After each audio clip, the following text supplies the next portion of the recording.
people have known this for years. Second law of thermodynamics. Left at rest, left unattended, things go to more and more disorder, chaos, so to speak. That's the comment. I think that's the term that he used. But Prigogine got a Nobel Prize, I think it was in 1977, for a very different observation of nature. And the observation was, do you know this one? What he said, what he observed was that nature doesn't only work in that way. Remember, unity is plural, minimum of 2. And what he found out was, under observation, is that let's say you take this, could be an organic substance, could be that tree, could be... Now, he applied this in chemistry and physics. And I'm going to take a little liberty and extrapolate and say that, in fact, we are no different than nature. How many would agree with that? Yes? But what he observed is if this little substance or whatever, if you apply energy to it, it'll take energy in, pass energy out. Does this make sense? You eat, you consume, you pass off the waste, whatever. You take information in, information comes out. You're able to apply it. Yes? Everybody got this so far? All right, good. Now, he observed, however, if you begin to overload this thing, it can still has only so much carrying capacity. I mean, this is like a day when you can only, if somebody gives you one more problem, you're going to choke them. How many have ever had a day like that? It's like you are up, you feel like you're drowning. You feel like there's no way. How many are intimately familiar with this feeling? Okay? And so what happens is that what's happened is, in other words, you're applying what we call a little bit more pressure. What he called it, the term that he used in physics, it's called what? Hello, what's it called? The key word in here is what? Perturb. How many people here were a little perturbed with the exercise last night?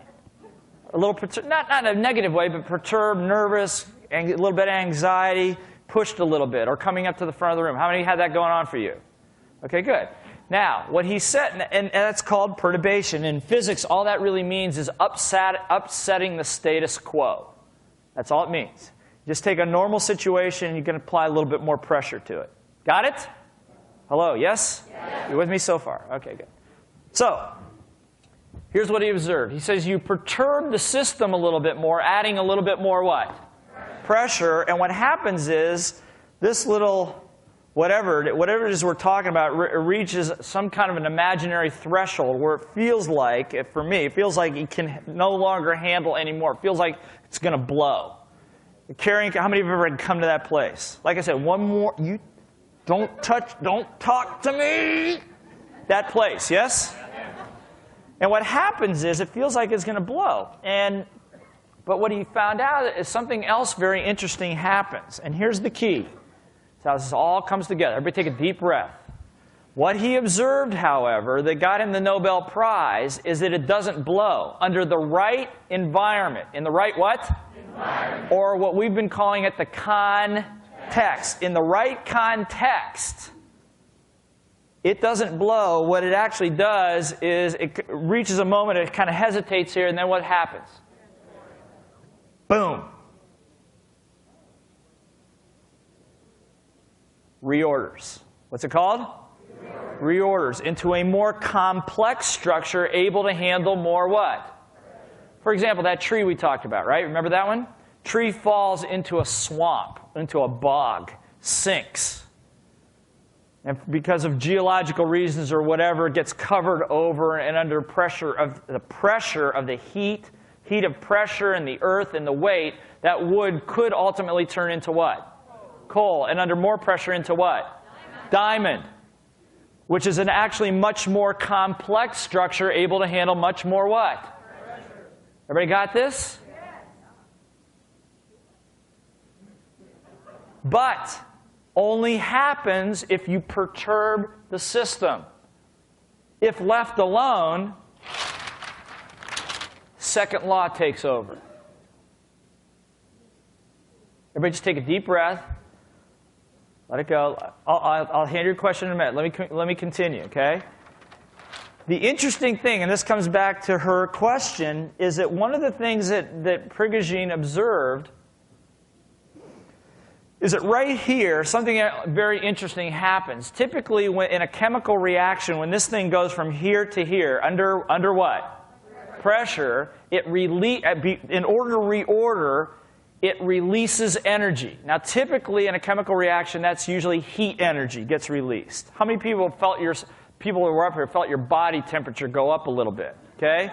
And so what happens is, for people, normally, when we release energy, it's usually in the form of what? What's it called?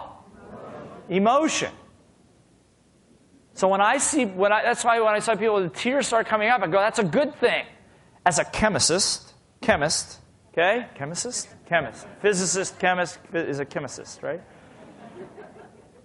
Is when I see that happening, I know good, the process is close. But here's the problem. Look to your right and left, making sure everybody's awake. Okay? Here's the deal, right here. The problem here is this, is that where I grew up, and in the world that we live in, it's not okay to express what? People wouldn't touch it with a 10-foot pole, so they lock it up like this, and what you do is you seal off the process right here, and it's like taking a pressure cooker, turning the valve down tight with no release. What ultimately happens?